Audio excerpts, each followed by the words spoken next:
What is up, everybody? Happy Friday, and welcome into the All NBA show, part of the All City Podcast Network. I'm your host, Adam Matez. Tim Legler, off today, had a conflict with the 70 different jobs that he somehow pulls off every single day. Couldn't pull it off today, but we found an equally tall replacement for him. We weren't going to go short on the show. We are a heightest show, and we got Bleacher Report's Andy Bailey. Andy, how you doing today? I'm great. I appreciate you reaching out. I know I've got big shoes to fill, but like you said, mine are pretty big, so maybe I'll be okay. And people, if you're watching this, if you're listening to this and not seeing it, Andy Bailey has a nice Jonas Valanciunas impression going on right now with the great beard. I mean, I honestly, when you logged on, I thought that's who it was. It's getting pretty unruly. I think my wife worked a minor miracle to like sort of contour the sides a little bit. I'm kind of digging it. I like the chat is saying, wow, nice beard, Lex. You can't tell. That'd be a quick turnaround for him. On the docket for today's show, we are going to talk. Last night's Thunder Jazz game was such a great game. I had to make it number one on our list. And then give some shout outs to some of the other performances last night, some surprise performances. And then in segment 2, really the back half of the show, we're going to look at, we're at the halfway point. You start to look at seeding. You start to look at where a team's going to line up. We're going to ask, who is the kryptonite for every team? What is the bad matchup relative to seeding for every team in the Western Conference that's in the playoffs, which means we're not doing the Houston Rockets currently out. We're not doing the Golden State Warriors currently out, but we'll go 1 through 10 as currently seeded. But before we do, we are presented as always by DraftKings Fantasy Sports. Check out what DraftKings has to offer this season with code ALLNBA. Because life's more fun when you're in on the action. DraftKings, the crown is yours. If you have a gambling problem, call 1-800-GAMBLER. Age and eligibility restrictions apply. Void where prohibited. See DraftKings.com for details. Andy, we got to start with the game of the night. Thunder Jazz. What a game. You had one team in the Jazz who were riding a hot streak coming into this game, have been playing great basketball. You have another team in the Thunder who have been riding a hot streak this entire season. They've been playing great basketball all season, and it lived up to the hype. This is a game that came down to the wire, and the Thunder pulled out the clutch time win, 134-129. What stood out to you as you were watching this game? I agree with you. I thought it was an awesome game, beginning to end. I mean, even when Utah got down, I think 19 early, yeah, I never really felt like they were out of it. And I guess that's kind of the theme of the NBA this season is nobody's ever truly out of a game. But the thing that I think probably stood out the most to me from either team was there's just sort of a poise to the Thunder, particularly with SGA and Jalen Williams. Like nothing seems to rattle this team. They've been that way all season. Utah is a pretty hostile place to play. And every time Utah made a run where it looked like they might kind of take over, I think they tied the game a couple times. Either SGA or Williams would just sort of calmly get to the spot they want to get to, hit a 17-footer, and just sort of steady things. And I'm so amazed at how poised and how under control that team is, given that they're the second youngest team in the league. Yeah. That's 100% what stands out when you watch him. And I mean, even Chet Holmgren, this was from week 1 in the NBA. He just has a calmness to his game where he seems to – it's just work for him. You know, like it's easy when your job is work because it's like make or miss. I just have to go out there and play hard, and he's one of those guys. But you hit on – look, I've been rallying this battle cry for a while about Jalen Williams and his upside, but there's some specific things about him right now that are standing out, and that's his fourth quarter scoring. So last night, I've been talking about this, how the Thunder will start the fourth quarter with Jalen Williams kind of ramping up his aggression. They'll take him out and put Shea in, and then Shea does his thing, and then they'll close with both of them. And it's this 1-2-3 punch that is so tough because the drop-off from fourth quarter Jalen Williams – from Shea Gilgeous-Alexander to fourth quarter Jalen Williams isn't really a drop-off, especially after the last month. Jalen Williams has been as good of a fourth quarter performer. And let me give you the numbers. Quarters 1 through 3. This is thanks to a positive residual on Twitter, a very good analytics account. He tells me, so quarters 1 through 3, Jalen Williams has a 20% usage and 60% true shooting. That's really good, by the way. In the fourth quarter, it goes up to 28% and a 70% true shooting. So he both ups his aggressiveness, his usage percentage, and his efficiency in the fourth quarters. And this wasn't true of the first, 15 games of the season. But over the last 20 or so, it's become increasingly an identity of this team that Jalen Williams goes in and knocks you off balance. Shai comes in and knocks you out. That was the script last night. It played out perfectly for OKC. Yeah, those numbers you just rattled off, like 28 usage and 70 true shooting percentage is impossible stuff. I mean, that's like Jokic level production. That's truly bonkers. And I don't really have like a good dividing line for Jalen Williams' season, but I just picked the last 15 games for the heck of it. It's 22 points, 6 assists, 4 rebounds, shooting 64% from the field and 61% from three. 61% from three? It's crazy. He's not going to maintain that all season, obviously, and it's not like super high volume on those 3-point attempts, but he's been a machine lately. And I think it's understandable that SGA and Chet get most of the attention or have gotten most of the attention to this point of the season. But he's I mean, does he have an all-star case? I know we didn't really talk about bringing this up, but I mean, he's been ridiculous this season. It might be 1 year early on that, but probably. I think it's worth the conversation just because the first, 15 games of the year, he wasn't bad by any means, but it was more, within the system that they were playing. It was Shai's team and then him. But I think lately you start to look at it and go, over the last 20 games, let's just say 20 games, how many teams have had a third best player be the best player on a given night as frequently as Jalen Williams has been? Because over the last 20 games, I think you could make a case that he was the best player 6 or 7 times. And it's not like Shai's playing bad. This isn't one guy's playing. Yeah. Shai's playing great. It's just Jalen Williams has been that good in a handful of games, and he's great. He's good every night, and he's been great a handful of them. So I think that's the thing you look at, and it really does. I know this is the obvious comparison, but it really does remind you of a James Harden where those numbers you just rattled off, 22 points, the only reason it's not 26, 27 is because he's unselfish and he's like fitting into the team and this or that. So I just couldn't be higher on Jalen Williams. I was high on him a month ago. I was high on him 2 weeks ago when we talked about him. I'm even higher on him right now. In terms, I don't think this comp really works in terms of style, but I have been thinking a lot about it the last few weeks. Does this Thunder team remind you at all of the one that went to the finals in 2012? So my memory is famously really bad in terms of splitting out the different eras. So obviously I remember that finals run. What I don't remember is what was the success in 2010 and 2009. Was this because the Thunder haven't had any success, right? And I remember that version of it at least feeling like there was a little bit more momentum towards that, even though it felt ahead of schedule. I remember there being at least some trials, whereas Oklahoma City hasn't really been through anything. That's why when you talk about a playoffs, you're really going from 0 to 100 if you're picking them to go to the finals. That's a good point. I guess the reason I asked that question, though, is I would not be shocked if they end up emerging from the West. I mean, they're that good right now. I would be a little shocked, and we'll get into it a little bit later when we talked about, playoffs are so different, and if you have a weakness, no matter how many great strengths you have, if you have a weakness, then it's all about, can we avoid that one weakness? Because you don't need to beat, sometimes in a playoff series, you don't need to beat a team 10 different ways. You just need to beat them one if they have no response for it. And I do wonder if the Thunder have that, some of it by design, just because they're not really thinking championship at the moment too hard, thinking about it too much. So they haven't plugged all the holes on their roster, but we'll see. I mean, their learning curve, if nothing else, their learning curve is ridiculous. And Utah has gotten some big names under their belt over this little hot streak they were on. So that was no small win to go into Utah and to survive the comeback the way that you were talking about. The other guy that needs a shout out here. Oh, by the way, I have one more Jalen Williams, and this is a funny one, but it's real. You're a fellow tall guy. So tall guys, I feel, have the most height-based opinions because it's like, you know what? We know what it's like to be big. I think that height is the dumbest measurement for for basketball. Height is very misleading.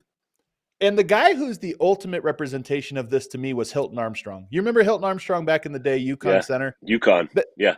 That was a 6'5" center who just happened to have the longest neck in the world. And so it was like, hey, he's a center, you know? You look at Jalen Williams, that guy has no neck. And he has the longest arms. He's got this great wingspan. He plays bigger than his height. And you watch him and you go, yeah, this guy's like 6'9". He just happens to have no neck, so he's listed at 6'5" or 6'6". But he's actually significantly taller than his height. I love that point. You mentioned that before we went on the air, and I chuckled when I saw it. That's brilliant. I will say that he does play a lot bigger than he's listed. That's for sure. Both of those guards that we just raved about, him and SGA, the way they can knock people off balance, get to their spots, they're just a blast for me to watch right now. If he had Hilton Armstrong's neck, he'd be 6'10". Like people would be like, "Is he a center? We don't know." Like, so it's just that's why height. There's a lot of players in the NBA who have these like features that make them misleading about how tall or small they actually are. Are we going to see like a TikTok video about a neck extension surgery coming up pretty soon? He doesn't need it. Somehow it's helping him out. The other guy that deserves a shout out last night, Cason Wallace, man, career high 16 points, 4 of 5 from 3. One of the things about covering the whole league, you don't see every night, so you are prone to bias of the games that you happen to catch. I feel like every game I catch of the Thunder, Cason Wallace plays great. So I watched this guy last night.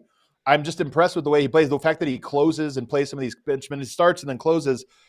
He just, to me, looks like a really good player on the come up for them. What do you have a Cason Wallace take? I totally agree with you. Unlike a lot of, and he's in a nice situation for a rookie. Sure, a lot of rookies, I think, kind of like overextend themselves. It takes them 2 or 3 years to figure out, this specific thing is how I'm going to make my impact in the NBA. And he hasn't really had to do that, but I don't think that should completely take away credit for not doing it. Right. He has fit into a pretty limited role really well with this team. He's been a far better 3-point shooter than I think I expected him to be. And one of the other benefits of having Jalen Williams, small neck or not, and Shai Gilgeous-Alexander, you can start kind of an undersized guy like Cason Wallace, or I think even Luguentz Dort, you could argue, is undersized. You can start them alongside those two because they cover a lot of ground for guards or wings. So the way that roster is built, the versatility, whatever, I think Cason Wallace fits it just brilliantly. He's really good, and I'm kind of curious to see. I mean, they have so many guards, right? Even Vasa Micic, like, who's playing well for them, which is a surprise to me. Yeah, because I thought they were going to have too many guards. And when I watched him with Team Serbia, which is my only real exposure to him, I was like, okay, this is a guy that clearly needs the ball in his hands. He's been great at the NBA level, not dominating the ball. In fact, he's part of that killer lineup to start the fourth quarter. He's always out there with Jalen Williams, and it's part of what makes that lineup so dynamic. So he's been great. They just have so many guards, and they'll probably have to make a decision. I think Josh Giddey's the guy they end up making a decision on eventually. Last night, 20 points, 10 rebounds, 6 assists. He's playing great, and he's part of all of their best configurations. But if you just look at it, Cason Wallace might – and I don't even know if I'm saying it right. Cason or Cason? Do you know? Good question. I do have his thing pulled up. You have his pronunciation guide? Is there's no pronunciation guide on Basketball Reference. Wow. That's unusual. What a bummer. So I don't know if it's I apologize. I like to try to get people's names right. I don't know if that on that one correctly. And then lastly, let's get to Shai. I have this graphic for you. Players to average 18 points per game and 64% true shooting. It's a small list. There's 9 players. 2 of them are on the Thunder. I mean, you look at this, it's bigs. Giannis, Jokic, Embiid, Sabonis, Markkanen, Porzingis, KD. It's usually bigs who have a jumper of some type. And then you have 2 guards, 2 wings, Shai and Jalen Williams. 2 of them on the Thunder putting up those kind of numbers.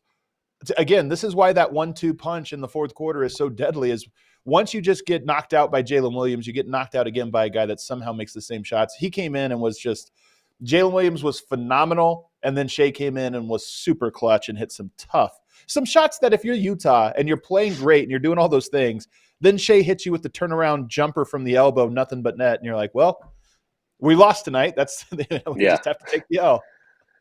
Are you thinking of that jumper where he gets the ball back end of the shot clock, like Yep. elbow extended even, and he's Yep. he's in his turn as he makes the Yep. catch and just flings it up, nothing but net. Nothing you could Um, do. it was an absurd shot, and it's not like you see him make shots like that just about any time you tune in. And what's incredible about him, among many things, you've got the threshold for that graphic at 18 points, and that Yeah. obviously gets Jalen Williams in there. Right. Shea's Right. averaging 31. Yep. 31 with that kind of efficiency is absurd. And I think it's fair to keep bringing up the caveat about how offensive numbers are different this season than really they've been in Yeah. any previous era. For sure. I do think that's fair. But and I keep saying this in the power rankings, whatever else I write for Bleacher Report. These guys do deserve some credit for developing their skills to this degree. We just talked about that shot that Shea hit. Um, there are several shots a night in pretty much every NBA game I watch where I think like that would have just blown people's minds, 20, 25 years ago. The shot making in the NBA right now is just absurd. But I think some of this, because you're right, Andy, that just the way defense is officiated and stuff, I rail about this Right. stuff all the time because I hate it. It does inflate the numbers. But I think another thing that inflates the numbers is that these guys are really good at shots that people didn't used to take. And I think Right. there's a new trend. If you bring that back up, Emma, let's look at this list again, because you've got players that are like Giannis. Okay, he's an outlier actually on this because he is a guy that like mostly this is at the rim, right? It's power. But if you look at the rest of these guys, Porzingis, Durant, Markkanen, Sabonis, Embiid, Jokic, Shea, and Jalen Williams, they have an incredible touch from secondary spot. So if the rim is your number one spot, the secondary spot for Jokic is like 7 feet, right? This little floater Yep. zone. Embiid, it's a 15-footer. Sabonis, there's a floater zone. KD, it's a mid-range. So they have, and then it's the same with Shea. Like Shea is so good at getting to spots that typically you feel like you did your job. You forced him into a 11-foot jumper, but he's so good at 11-foot jumpers. And I just feel like that's a skill that, you know, over the last 5 years has become increasingly valuable. And the players that are good at getting to that spot and then elevating there, defenses almost feel like, okay, we concede that. Shea makes it every time, Yep. especially in the clutch. It's like, that's a terrible shot to concede. Yep. He's automatic from there. And I guess I feel like I've thrown both of their names into several sentences already. Um, but Jalen Williams and Shea are both so good at, they get to a spot, they have like the little shoulder to knock a guy off balance without being an offensive foul, and they just rise up and hit it over and over and over. And they've really sort of exploited that market inefficiency that you're talking about, where defenses Right. have gotten used to conceding the mid-range shot, but Right. they might have to rethink that in the next couple of years because these offensive players have figured out, okay, we can kill you right there. It's kind of the difference to me between teams like the Suns and teams like the Thunder is that the Thunder can get all of their like team-oriented high-value shots, corner threes and kick-out threes, but they also will beat you in the clutch with the mid-range. I feel like Phoenix is banked on the mid-range being their Right. first option. And so, can they do the other stuff? We'll have to find out. We'll have to wait and see. Let's It's go to the other. Oh, go ahead. I was just going to say it's OKC's a team that does a lot of the smart ball and player movement stuff for most of the shot clock. If they have to resort to the isolation or the tough shot in the mid range with Jalen Williams or SGA, they will. I think Phoenix is a little too prone to, we're just going to go straight into the ISO because we know Right. how good our guys are. We know that they can get their shot. And I think OKC just has a perfect balance of those two things. Let's go to the other side of this now and go to Utah. They've been on a nice little run here. I gotta stop myself. A nice little run is so condescending. Like, covering a team in Denver, people used to always say this stuff. They have a nice little team, and it was such a like pat on the head. This is a team that is playing really good basketball and has incredible depth, very well coached. And last night, Colin Sexton was the standout to me, in large part because I just think he's one of the ultimate competitors in the NBA. The guy plays so incredibly hard. And this was a game, to your point, where it felt like it was over. Some of this was just pure will from guys like Colin Sexton to get back into it. And in the clutch, I'm not a big Colin Sexton guy, but I had to tip my hat to him last night. Yeah, he's he's gotten a lot better since he was traded to the Utah Jazz. I think this season specifically, his shot diet has gotten smarter. Less contested mid-range jumpers. We just talked about how good those are for guys like SJ and Jalen Williams, but there are still plenty of players where it's like, that's probably not a great part of your game. And I think he's gotten smarter about cutting that stuff out. I think one of the biggest differences is his passing. I mean, for the first few years of his career, I kept thinking, like, is this guy a point guard or is he a shooting guard? Right. I love his competitiveness, like you said, but I thought, he's 6'2", 6'3", shoot first guy. Is he just going to be the next, Jamal Crawford, Lou Williams? This season, he's by far his highest assist rate. I think I just looked it up. I think it's like 6.5 assists per 75 possessions, which is a pretty good number, especially for a shoot first guard. And I think balancing, his shot selection with passing, he's really transformed, I think, his offensive game this season. 33 assists for Utah, and Sexton obviously leading the way with 7. You get 6 from Chris Dunn, another guy who sort of has bounced around, hasn't quite made it. I just think they have a lot of good culture guys on that roster. Even Jordan Clarkson has bought into the culture out there, which I think is incredible. Fontecchio, I got to give him a shout out. Last night, I thought he had some really good moments. And then the guy that I think deserves the biggest shout out is Walker Kessler. What an interesting arc he has. Being such a high pick, the Rudy Gobert replacement. Now he's off the bench. They're bringing him off the bench, but playing him sort of as a starter. He got 24 minutes last night, same as John Collins. But he's been phenomenal off the bench, and it's working for them to bring in this secondary identity when he checks in. Yeah, he's been awesome. And, there were rumblings about Utah shopping John Collins already. And he's only been there for half a season. And it just didn't seem like it was working. And I think it was kind of a stroke of genius for Will Hardy to start him at the 5. And I think it takes some humility on the part of Walker Kessler to say, we need to get this guy going. Maybe he'll be better at my position. Maybe that'll help him.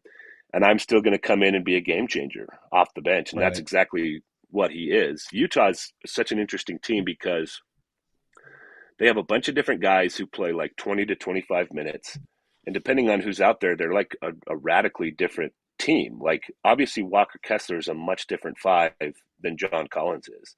And I think that can kind of throw teams off balance. And I think that's what it did to OKC last night. I think Kessler's defense around the rim was a big part of their comeback.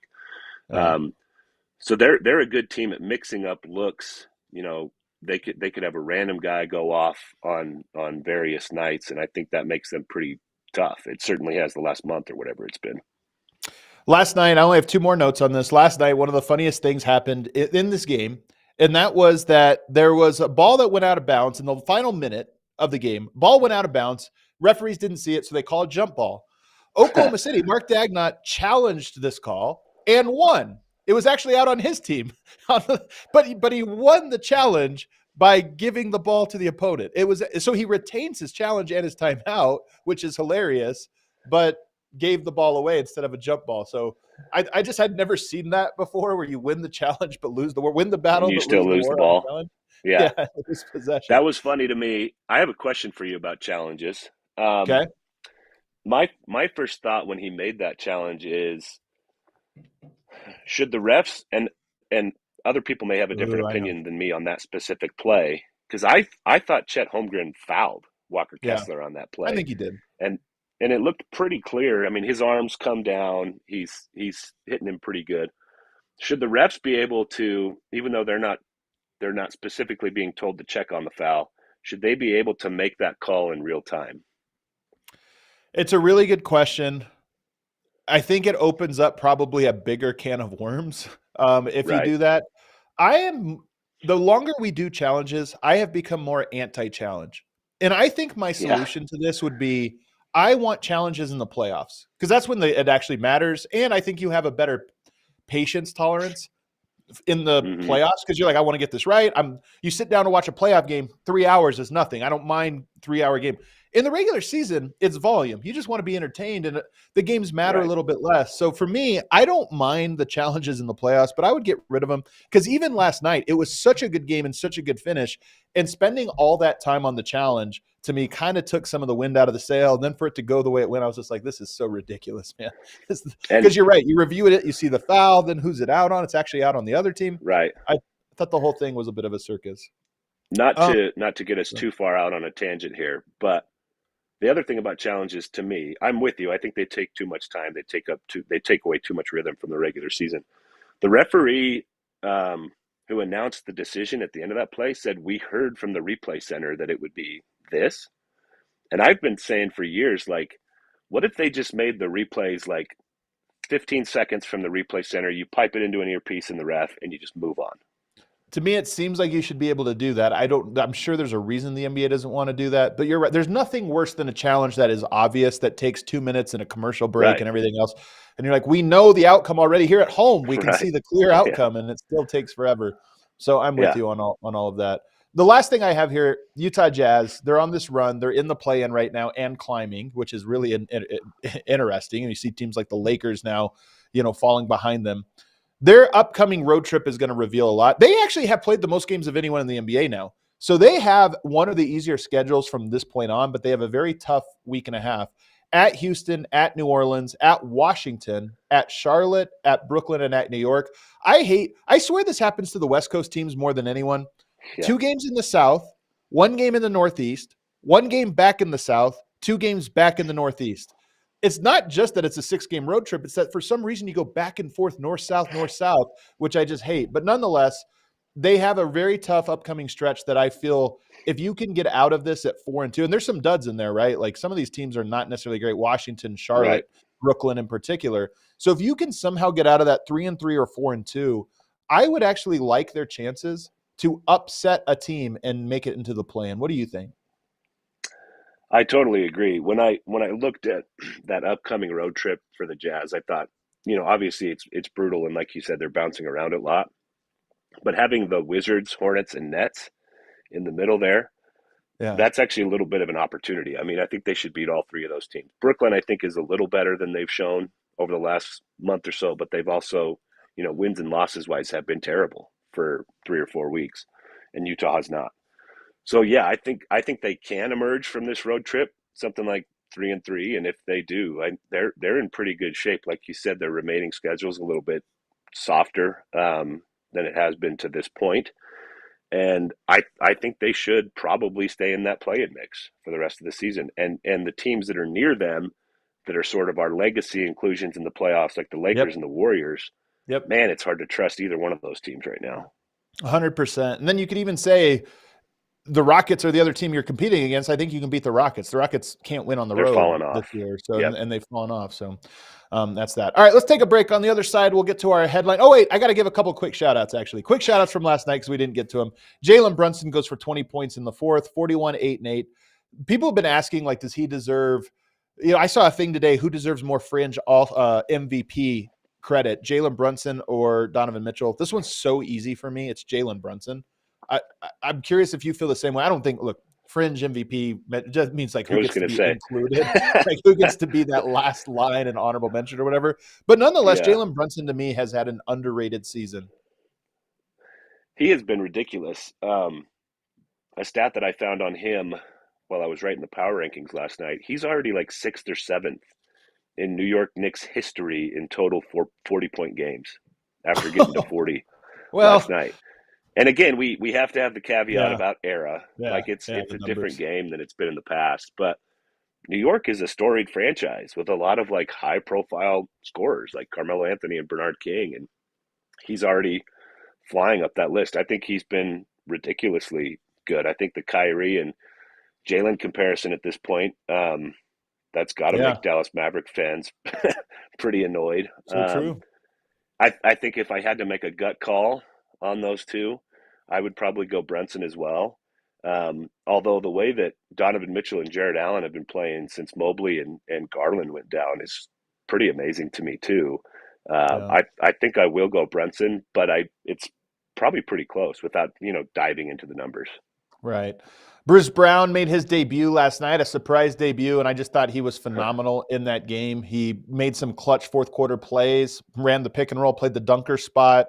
I just thought I'd give him a shout out because I thought it was cool that he actually played. The Raptors after the game said we weren't sure he was going to play and he wanted to. And I just love in the era of guys sitting out because of ice or because of ailments or because of rest. You had a guy that flew internationally the day of and said, no, suit me up, man. Why not? Honestly, that's pretty amazing. I mean, the trade just went down the day before. I mean, Yep. even before the load management era, I don't know how many turnarounds were Yep. as quick as that one. He's going to be a really interesting name between now and the trade deadline. I'm sure there's a lot of people that are going to be interested in him. He's going to the 76ers, and it's going to break my heart. Shout out to the Grizzlies for 3 quarters of basketball. They did not complete. This was that drawing of the horse where it tails off at the end. They were Right. horrible in the fourth quarter, but a team that had all reasons to kind of phone in a tough game at Minnesota made it a game. They lost the fourth quarter by 20, but shout out to them for 3 very good quarters.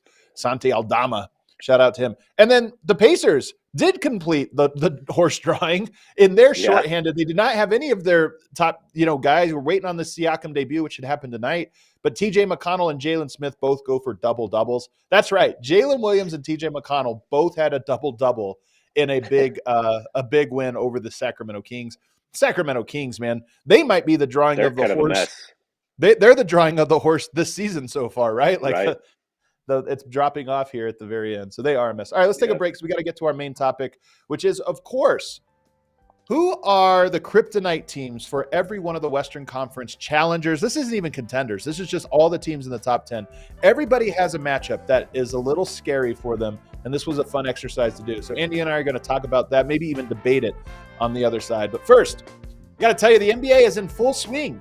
And when I can't get enough of the action on the court, I spice things up by betting on DraftKings Sportsbook, an official sports betting partner of the NBA. This is, by the way, like if you're sitting at home with a good slate of NBA games, or a slate of NBA games maybe that you're not so interested in, but you want to be entertained, throwing down just $5, $10, $20, whatever it is you want to gamble, whatever your units are, throwing it down on one of those games to give you a little intrigue. That's one of the most fun things you can do. Right now, new customers can bet just $5 and $200 instantly in bonus bets, whether you win or whether you lose. So download the DraftKings Sportsbook app now and use code ALLNBA. New customers bet $5, get $200 in bonus bets only on DraftKings with code ALLNBA. The crown is yours. If you have a gambling problem, call 1-800-GAMBLER or visit www.1800gambler.net.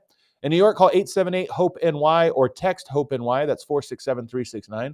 In Connecticut, help is available for problem gambling. Call 888-789-7777 or visit ccpg.org. Please play responsibly. On behalf of Boot Hill Casino and Resort in Kansas, 21 older age varies by jurisdiction. Void in Ontario. Bonus bets expire 168 hours after issuance. See dkng.com/basketball for eligibility and deposit restrictions, terms, and responsible gaming resources. Also, the weekend is here. If you don't have plans, download the Game Time app right now. Use code ALLNBA because you'll get $20 off and you can pick any event. Maybe it's a concert. Maybe it's a game, college or pro. You're going to find tickets on there with the best deals. They even have those flash deals. So it gets Friday right at work. Maybe you're listening to the show. It's about 4 o'clock. Work's almost over. You don't have plans. Hop on the Game Time app and see. Maybe tickets to the event in your neighborhood has just dropped. You can go check out a game with the lowest prices guaranteed. They also have that all-in pricing feature, so you're not surprised by a $50 fee at the end at checkout that totally ruins your plans. Take the guesswork out of buying tickets with Game Time. Download the Game Time app, create an account, and use code ALLNBA. Very important. Use the code for us, ALLNBA. You get $20 off your first purchase. Terms apply. Again, create an account, redeem code ALLNBA for $20 off. Download the Game Time today. Last-minute tickets, lowest prices guaranteed.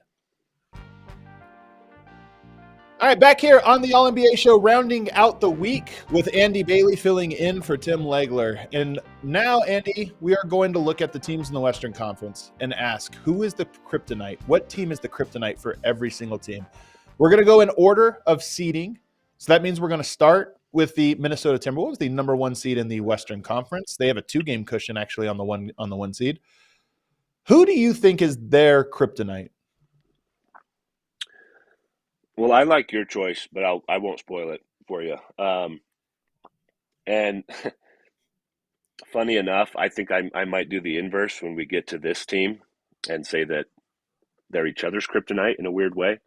And I'm going to kind of spam the Nuggets. Minnesota's, I think one of their bigger advantages is their size. And I think the team that not easily, but the team that can match their size and their toughness inside is the Denver Nuggets. Um, Minnesota has more bodies to throw at Nikola Jokic than most other teams do, No but he question. can also neutralize that advantage that they have. Jokic can, um, and I think Aaron Gordon. I think one of the cool things about him over his entire time with Denver, in a lot of ways, functionally, he has kind of become a center for the Denver Nuggets. The way that Right. he, ducks in, guards bigger guys, finishes around the rim. So I think those two guys can kind of neutralize that advantage that Minnesota has. I think Denver's depth inside is a problem, especially when you compare it to Minnesota's depth. But that's one of the bigger, tougher front courts in the league. And I think if you're going to neutralize Minnesota's size advantage, maybe Denver's a team that can do that. What's so interesting about that for me is that I went the other way on Denver. Minnesota's going to show up when we get to Denver as a scary matchup for them. And look, Denver That's what I beat them in thought too. 5 games. Denver beat them in 5 games last year, but no Jaden McDaniels, no Naz Reid, and those guys are huge, specifically huge against Denver because it gives you another defender on Jamal Murray, which is one of the heads of the snake. When you talk about beating Denver, you got to get Jokic and Murray neutralized. But the team that I went with was actually the New Orleans Pelicans.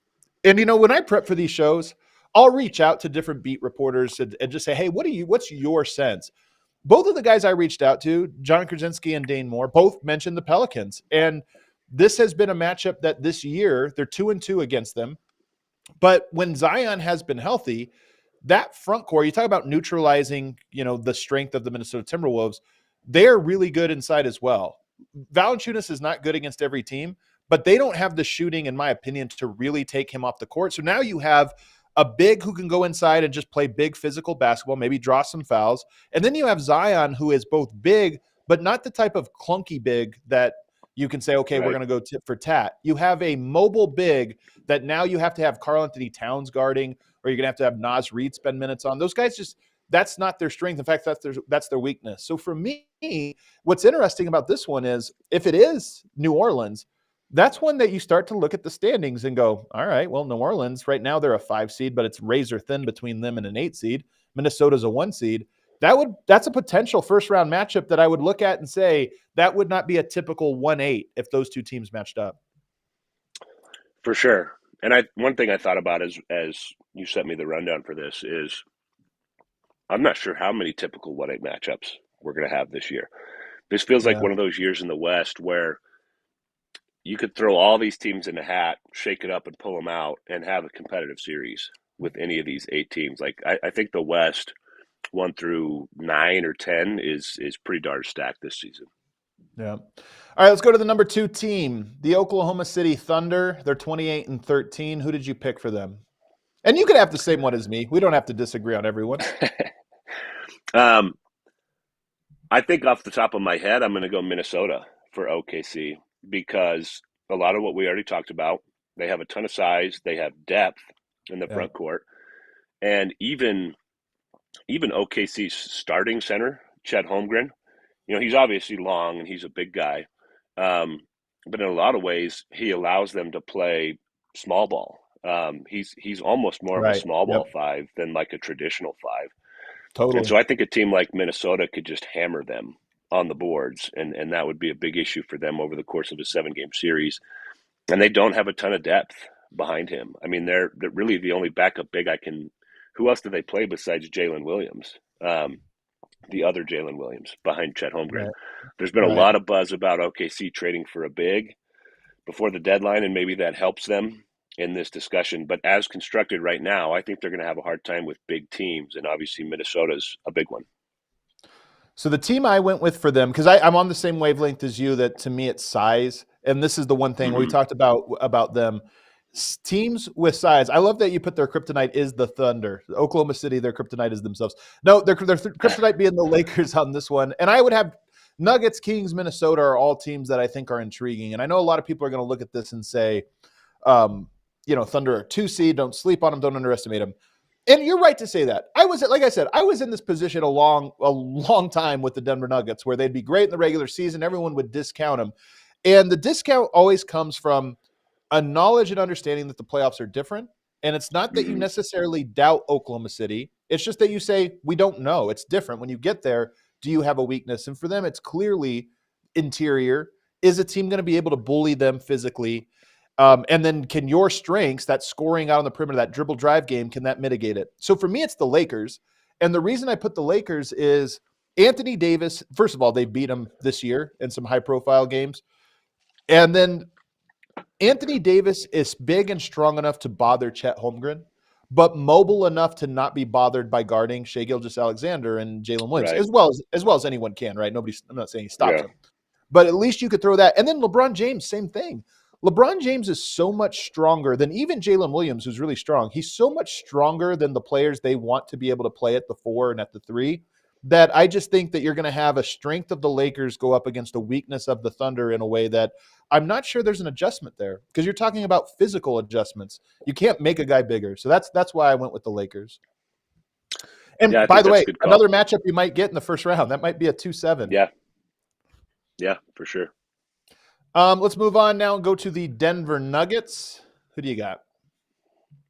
Well, I kind of telegraphed this Yeah. already, saying that they might kind of be each other's kryptonite. But the Timberwolves have a bunch of different bodies. They can throw at Nikola Jokic. Brother, I have 47 is one of my favorite NBA clips ever. So Jokic has obviously had his moments against Rudy Gobert, but I thought Gobert actually did a pretty good job against him in the playoffs last season. They got a bunch of guys they can switch off onto him. And Bruce Brown famously said he thought that was their toughest series. And I don't know if he was like needling some of the higher profile teams. I generally take him at his word on that. It was a competitive series.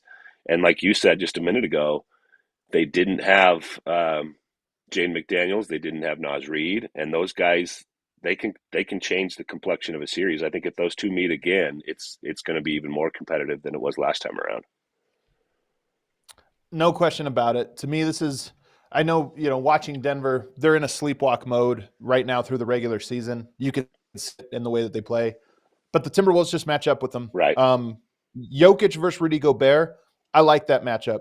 Jokic versus Rudy Gobert and all the length that they have around him, and Karl-Anthony Towns that you could throw on, like that to me is where it gets really tricky. And they have a coach who's familiar with them. You have Jaden McDaniels and Nickeil Alexander-Walker that you could throw on Jamal Murray. We saw Nickeil Alexander-Walker have an impact on Jamal last year in the playoffs. This year, that's your secondary Jamal defender. You throw another guy on him. So to me, I just look at them and I think that's a really good team. And if those two teams matched up, I actually think it would be closer to a coin flip. I think a lot of people would pick Denver just on legacy, defending champs. Yeah. Minnesota hasn't been there.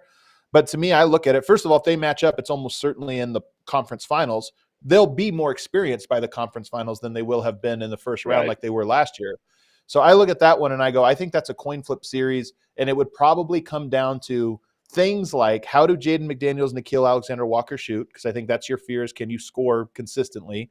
And then just the others, like Denver's bench. Are you going to be able, is Naz Reid going to go crazy in the 8 minutes Jokic is on the bench every game? It's entirely possible because Denver doesn't have somebody for him when Jokic's not on the court. The only other thing on that matchup too is there's no great answers for Anthony Edwards either, really on any roster, but certainly on Denver's. He had an absurd series last time out. Yep. And Aaron Gordon is probably playing bigger, so you're not taking him off of like Karl-Anthony Towns or Gobert, wherever he's matched up. You have to have him there. Let's go to the Clippers. Who do you got? I'm going to go with the Nuggets, and like I said, I might kind of spam Jokic because nobody really has an answer for him, but I really don't think the Clippers have an answer for him. I think he's traditionally done pretty darn well against Ivica Zubac, who figures to be their starting five. And I think in theory you can say we've got a lot of big bodies we can throw at him too, with Mason Plumlee and Daniel Tice is now there.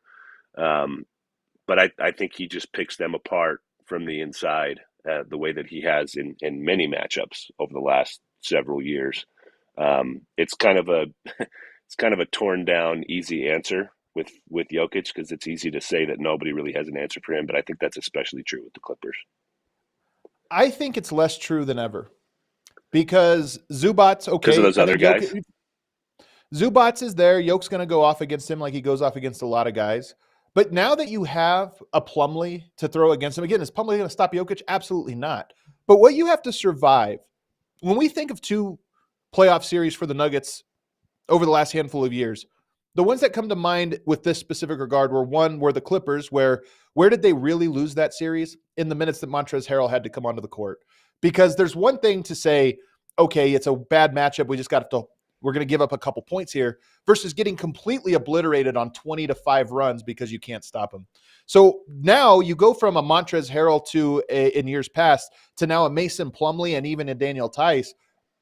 Yoke's going to beat those guys, but I don't think you're going to go on 20-5 runs in those stretches the way Denver used to. So I think it's a tougher matchup. For that reason, the Clippers matchup to me is the Timberwolves. And the reason I say the Timberwolves is they have the perimeter defenders and rim protection to make their ISO game hard. I think if you're Timberwolves and you're worried it might be pick and roll defense, is Gobert going to be able to stay on the court? But they're not a team that loves, outside of Harden, that loves to do a ton of pick and rolls. You want to get Kawhi Leonard and Paul George isolated a lot and playing those games, and they just have a lot of guys that you could throw at them and say, hey, again, you're not stopping them, but you're going to just take off 10% of their efficiency. I think they have enough guys to do it. Yeah, I like that pick. I think again, Minnesota is going to be tough for a bunch of different people because of their size, and they can play different ways with all those wing defenders that they have. Let's go next to Dallas. Now you're getting to the underdog team. So I know you could always throw the favorites out here, but I just was wondering the most specific ones. If we go to Dallas, I picked the Clippers. I'll go first on this one. I picked the Clippers, and the reason is, look, it's all about Luka, right? If Luka has a bad series, you're losing. They have a lot of guys to throw at him. I know he has haunted them in the past, and so there might even be people laughing about this. Luka's gone off against the Clippers. He's humiliated them. But they have more guys than ever. And I don't know that Dallas is going to have the defense to even slow the Clippers down. So this becomes a shootout. And if Dallas isn't at 100% in their shootouts, if Luka's not 100%, meaning he's being slowed down by good defenders, then I'd take the Clippers in that shootout. Dallas is one of the harder teams for me to get a handle on this season. And maybe it's because Kyrie has missed so much time. Luka missed a little bit of time after Kyrie came back. They haven't, and this sounds kind of crazy to say, that Dante Exum is now so important to that team that his absence kind of throws me off too. I think the Clippers is a good pick there. I think they're another team that could struggle with size, so I could probably default to the Timberwolves again. I know Derek Lively's been really good for them this season, especially for a rookie. But I think their interior gets pretty thin pretty fast. So if a guy like Derek Lively gets in foul trouble, suddenly you're relying on Dwight Powell. Maybe you play Maxi Kleber at the 5. I think they're a team that could get overwhelmed by size. So that brings up the Lakers, the Wolves, the Nuggets, those teams that can really bully you inside. I think will be tough for the Mavs. Let's go now to Sacramento. This one's a fun one. Sacramento, I hate to say it because I don't like to be the guy that doubts teams like Sacramento, but I doubt them so much. They're on a tailspin right now. And the team that I don't think they're going to match up just because they might match up in a play-in, but they're not going to match up in the actual playoffs. But to me, it would be New Orleans. New Orleans, first of all, they're 4-0 against them this year, and some of those were beatdown wins. This is a team that has a lot of, you go with Sabonis, you need to have that ability to play that style. He gets bullied a little bit by that front court, by that front line. Right. So to me, that's a matchup that this is more of likely to be a play-in matchup. But if you're the Kings and you're hanging on by a thread and you match up in the first round of the play-in with New Orleans, I just think that's a tough break. Yeah, I totally agree with that. And Sacramento, despite their record, what are they now, 23-18 or something? They were more games over 500 a couple weeks ago, but even then, I would look at stuff like their net rating against top 10 opponents, just their net rating in general. Their record was way better than the numbers suggested they'd be. Their defense, I think, is very suspect. A team like the Pelicans, I think, would tear them apart. I think that's a good pick. And when you mentioned the Pelicans, did we skip them as we were going through rundown? Did I skip the Pelicans? Oh, I did. You know what? We'll backtrack. Let's go to them. Let's hit the Pelicans real quick. I did skip them. My bad. No Who do worries. you got? I picked the Mavericks there. They have the Pelicans have a bunch of like switchy defenders like Herb Jones, Trey Murphy. So I think they can bother the Mavericks perimeter offense to a degree, but you have to hide CJ McCollum on somebody. Like if he has to guard either Kyrie or Luka, that's a tough. huge problem. And maybe you can hide him on like Derrick Jones Jr. or something, depending on Dallas's starting lineup is so all over the place that I don't know exactly who you could hide him on. But if it is Kyrie or Luka, that's a huge problem for the Pelicans. That's kind of a double-edged sword. This is like the Minnesota-Denver one that you threw out earlier to me. If you say Dallas, because Dallas, I mean, obviously, if you're New Orleans, can anybody slow down Zion? Right. Who is that on Dallas? I mean, maybe Grant Williams, who hasn't been very good this year, but it's almost as much as CJ would get dominated by either of those guys you just mentioned, Luka or Kyrie. I feel the same way about whoever they throw on Zion. There's just a no-hoper in there. So that might be an ugly series for both teams.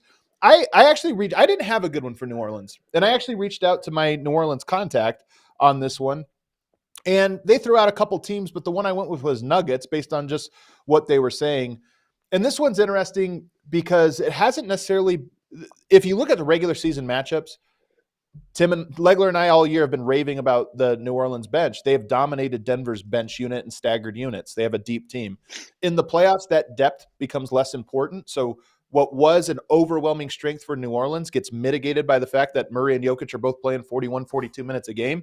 You're probably not worried about playing Zeke Naji or DeAndre Jordan any minutes. You're just playing – Aaron Gordon. And then Aaron Gordon, not that anybody can guard Zion, but we have seen him in the past do a very good job on Zion. So Denver might be an interesting one. Again, I don't think this is as overwhelming. I think New Orleans would be a tough for Denver, but I do think that's a team that I just would count on Denver's experience and their dominance. And then there's some guys Yoke's unbothered by. Jonas Valanciunas. Yoke has a handful of games against Big Val that are just like ridiculous numbers. For sure. He's over the last few years.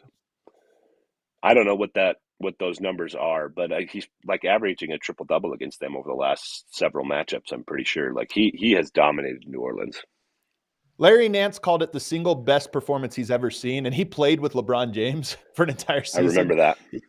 And he said that Yoke's dominance of them was the greatest performance he's ever seen. And by the way, you'd almost have to look up which one because he has a handful of them.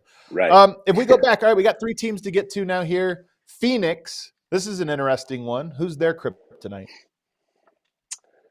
I think I'm going to go with the Thunder here. We talked about the comparison between these two a little bit earlier. I think the Thunder can overwhelm a lot of the older teams in the West in a similar way that those KD and Russ era Thunder teams did. They're so long, they're athletic, they play fast, and I think that's tough for older teams like the Suns. I also think if the games sort of break down into, one-on-one, who can win those one-on-one matchups, I don't know if there's many teams that are more equipped to get into that with Phoenix than the Thunder are. So this is, I think, in a way kind of similar to what I talked about with the Wolves and the Nuggets, in that the Thunder, they can just kind of neutralize some of the strengths that the Suns have. Yeah. I went with, for the same logic, by the way, I went with the Clippers. And Clippers Thunder kind of have similar MOs, right? But I like your pick. I think both of those two teams are interesting in that regard, in that for the Phoenix to win, they're not going to stop you. I would be so shocked if they stop anybody. I mean, I know we're only halfway through the year, but they're not. Their defense just looks 2 or 3 pieces away from being a legitimate defense. Yep. So their offense, if you're banking on Phoenix, you're banking on them to be this transcendent offensive team, which, by the way, they were last year in the playoffs even. Like, they didn't lose to Denver because their offense slowed down. They did lose game 6 because of that. They let go of the rope. But games 1 through 5, they scored. They just didn't score quite as well as Denver did. And if you look at it, who can slow them down while still scoring? Yes, the Thunder are one of them. Although the Clippers, to me, are the number one team. If you look at that, Paul George, Kawhi Leonard going up against KD and Booker. And then you got Harden and Beal. Not that they necessarily have to guard each other, but you're just talking about they have the same scoring, but their guys, in particular, Paul George and Kawhi Leonard, are a little bit more of two-way guys. Not even a little bit, a lot more of two-way guys than Booker and KD. And I just think that that's a series where you could see KD having a struggling in a series like that. You could see Booker have struggling in a series like that. So I think that that's a team. And then you get to the others. So if you just said the big threes on each team neutralize each other, Norman Powell, some of the other options that they just kind of have around the periphery, I think are more likely to go off than the guys around the periphery for Phoenix. And that's another one that might be Phoenix have been. I was just going to say the periphery guys for Phoenix. I think everybody kind of knew when they had that offseason where they had to sign a bunch of minimum guys that this could be a problem, and it turns out it is a problem. Two more teams. Utah's kind of a funny one because they've only just recently come on. Is there a team? Look, a lot of matchups would be tough for Utah, I think, but is there a team that you think would be especially difficult? I picked the Clippers on this one. There's so much offense on the wings for the Clippers, and I think you could even say that James Harden is like a wing-sized guard. So that was a fairly easy call for me. I do think Utah has some guys who compete defensively on the wing. Like Fontecchio, I think, has been like fine as a defender for them. But you don't look at Simone Fontecchio and think that guy's going to slow down Kawhi Leonard or Paul George. And then some of their other wing defenders are just really small. Like Colin Sexton has to play on the wing a lot. Jordan Clarkson has to play on the wing a lot. So I think they would get overwhelmed by the Clippers' offense, size, all that stuff. That was the pick I had. I mean, Utah, look, you could probably list 7 or 8 teams. I think if they make it into the playoffs, they're probably going to be the weakest opponent. And fine by them, right? That would be a good step just to make it that far and kind of figure out what you have. But they're on a nice run in large part because of their depth. And, of course, in the playoffs, you're going to have to pick your 7 or 8 guys. And I don't know that they have necessarily a 7 or 8 that match up with the other teams in the West. And lastly, so Utah was not our last team. We had to do one last one because they're so far down in the standings. The LA Lakers. I'm going to go with the Wolves for the Lakers. It's a good one. Similar thing I brought up with some of the other matchups in that the Wolves, like we've said a couple times, one of the Lakers' strengths is that they're big and they can play big. They can play tough. They can bully you inside. But I'm not sure they're going to be able to do all that stuff against Minnesota with a front line that includes Gobert, Cat, and Reed. And then if you look at the difference in like size and athleticism on the wings for those two teams, Anthony Edwards is going to cause all kinds of matchup problems for that team. I don't know who you throw at him from the Lakers, and I think Jaden McDaniels causes some matchup problems too. So I think they check a bunch of boxes as far as being an opponent of the Lakers. That seems like it'd be a pretty quick series to me. I like your pick. I went with Nuggets and Wolves, but I think the more I think about it, I actually think Wolves might be the tougher. I mean, look, the Nuggets swept them last year, and when I reached out to some of my Lakers people, they all said Nuggets. I think there's a little shell-shocking from the 4-0 sweep last year. But the more you think about it, I think the Timberwolves do present. They need to play D'Angelo Russell, and at least at the moment, on the roster, and they need to play Austin Reeves. Those two guys, you need their offense. They're not going to be good defensively, but you need their offense. Mike Conley, Jaden McDaniels, Nickeil Alexander-Walker, they have bodies to go out there. That's not superstars you're shutting down. Those are good players you're shutting down. Yeah. I actually think they can. If you told me like the series comes down to can those guys slow down D'Angelo Russell? Bruce Brown slowed down D'Angelo Russell. I think those guys can do it. Well, and one of those two guys is probably going to have to guard Edwards too. I mean, that's an absolute nightmare for the Lakers. Well, that does it. What I like about this experiment is that I honestly think every team has a kryptonite. There wasn't a single team that we went through and said they have nobody that challenges them or matches up difficult. Now, there were some teams that you look at in the standings and go, okay, they're unlikely to face the team just because of the seeding. But I think there's a real paper, rock, scissors in the Western Conference, and it's kind of fun to see, all the different teams. I agree with that. And the only other thing I'll add, I said this earlier too, that there's just so much talent in the NBA and particularly in the Western Conference that I could see so many different matchups being competitive and really not not being an upset one way or the other. I mean, there's just so many good teams in the West right now. All right, we have to get out of here, Andy, as we do every Friday by asking who won the week, presented by DraftKings Sportsbook. Every week on Friday, we just look back at the last 6 days and say who won the week. I've got a couple nominees for you. We've got Joel Embiid, comes back from injury, plays in a back-to-back, and completely dominates the MVP showdown against Jokic and the Denver Nuggets. I think he is a very strong candidate. The Cleveland Cavaliers continue to be on this heater that, how long is it going to run? They're a candidate also for being the best team or the hottest team right now. Jalen Brunson, like Embiid, comes back from injury and steadies the ship. He averaged, I think, 40 points or something over the week. And then the Utah Jazz. Yes, they lost last night in a thriller to the Thunder, but before that, they had some big wins under their belt. So those are my four. You want to pick one of those four guys? I think I got to go with Embiid. And as much as dominating Denver is a part of that, I think him playing in a back-to-back coming off injury is just as big for him. That's certainly not something that he's typically done over the last few years. And at this point, he probably needs to start playing in more back-to-backs if he's going to make that minimum game threshold to win MVP. So the fact that he played the way that he did and played that way in a back-to-back was huge to me. I think Embiid, we were talking about this with Legs the other day. The sweet spot for Embiid is to miss out on the games, but be the guy that would have won it had he not. Because he said last year, there's guys in this league with 2 MVPs and no championships. They're the ones with pressure. It's almost a prophecy of himself now. If he wins a second MVP, this playoff run becomes, really tough for him. So I think if he misses it and everybody says, yeah, it would have been Embiid, but it wasn't for that. He's in that sweet spot where you get the credit, but you don't necessarily get the pressure. It could be that. But he was phenomenal this week. Absolutely dominated the matchup everybody wanted to see, and he deserves it. Who won the week? Andy, thanks so much for joining me today and filling in for Legs. Great job, man. Big Man Alliance fully in check here on the All-NBA show. Appreciate it. Thanks for having me, Adam. You're as good as it gets in the podcast game, so I appreciate it. Appreciate you, man. Everybody, I hope you have a great weekend, some good games, and we'll see you on Monday.